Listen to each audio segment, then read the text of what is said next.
So, what if the biggest roadblock to justice in India isn't the criminals, but the very system that's supposed to protect us? Today, we're going to dig into a really radical idea, one that doesn't start with police or courts, but with something way more fundamental: our right to simply be heard. You've probably heard this, or something a lot like it. This one sentence, it's a bitter truth for millions of people in India. And it's not some fringe opinion, right? It's a deep, deep belief that stops countless crimes from ever even being reported.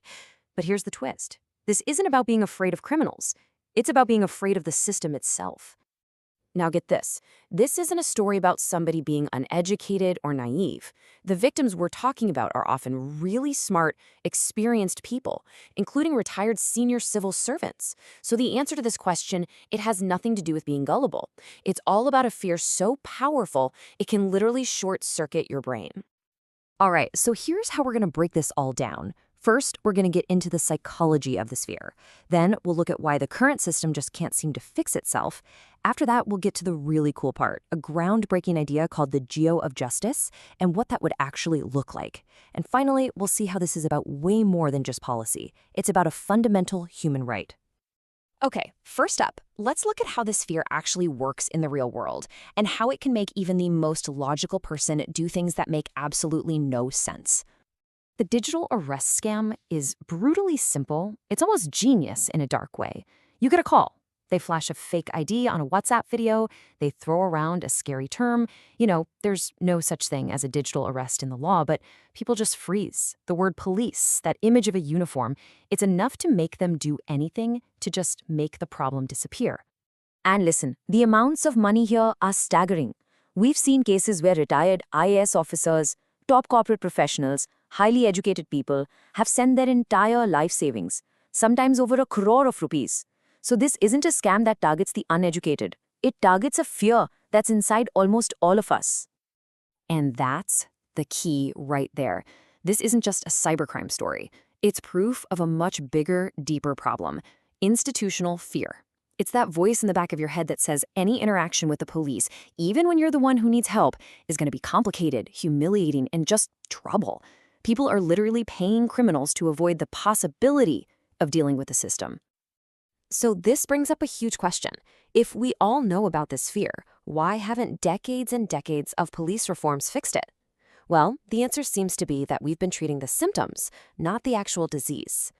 This quote just nails it. It gets right to the heart of the whole thing. We can change all the laws we want. We can install CCTV cameras everywhere, put body cams on every officer. But those are just cosmetic fixes. You can't change a mindset with technology. You have to change the actual experience a person has when they interact with the system. So what is that experience for so many people? It's the nightmare of just trying to file a report. It's being questioned in a way that feels like you're the one who did something wrong. It's that sinking feeling that who you are or who you know matters more than what actually happened. And when you're faced with that, millions of people make a perfectly rational choice. They just walk away. They don't report. And this is where we get to the central, game-changing idea of this whole explainer. What if the answer isn't to just keep trying to patch up the old system from the inside? What if you introduce a completely new, parallel alternative? I want you to think back to the Indian telecom market before Jio. Remember that? A couple of companies basically had a monopoly. The costs were high, and as a consumer, you had no real choice. They dictated everything. Well, that's a perfect picture of the justice system today.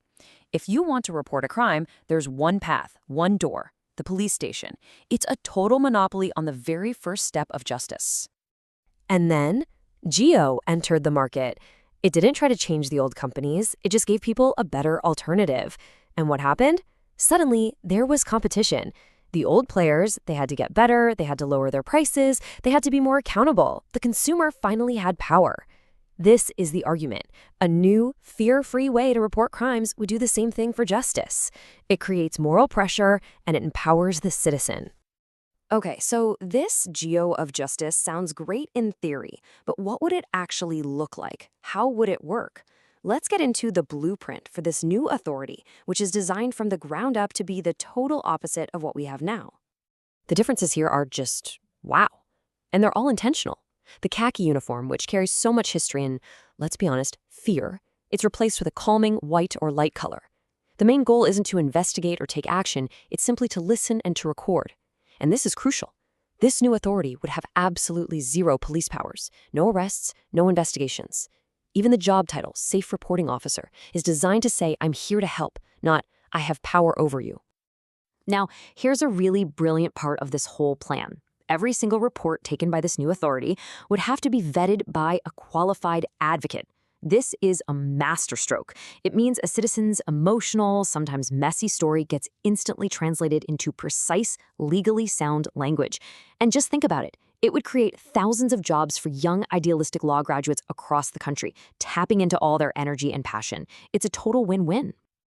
All right, this is where the idea goes from just being helpful to being truly revolutionary. This isn't just about recording crimes after they've already happened.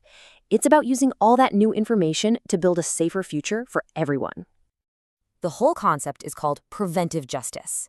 For the first time ever, we would have a huge, unbiased set of data on crime, including all the stuff that's currently not being reported. By analyzing that data, we can start to see patterns and move from a system that only punishes crime to one that can intelligently prevent it from happening in the first place. Just imagine that for a second. What if policymakers could pull up a real-time map of crime trends that are just starting to emerge? A map that shows a sudden spike in domestic abuse reports in one district, or a new type of online fraud that's targeting senior citizens in a specific city. These are the things that are completely invisible to us right now. This data could power a public, totally anonymous dashboard. You, me, journalists, researchers, we could all see the facts for ourselves. That creates awareness. It creates social pressure on the administration to actually do something. If you see that cyber fraud against seniors is up 22% in your neighborhood, the whole community can get together to protect them. Now, that is real power. So when you boil it all down, this whole proposal comes back to one simple, powerful idea. This isn't really about reforming the police or creating another government department. It's about recognizing a basic human right we should all have. And this is the core philosophy. Before any investigation, before any trial, before any punishment, justice begins with the simple, dignified act of being heard. Giving someone a safe, fear-free space to just tell their story is the first act of justice. Everything else comes after that. And that leaves us with this final, really powerful question from the source of this whole idea. It's a question for all of us, really. If we actually have the ability to create a system where people can speak without being afraid, then what's stopping us? It's a challenge to not just wish for a better system, but to actually find the will to go out and build it.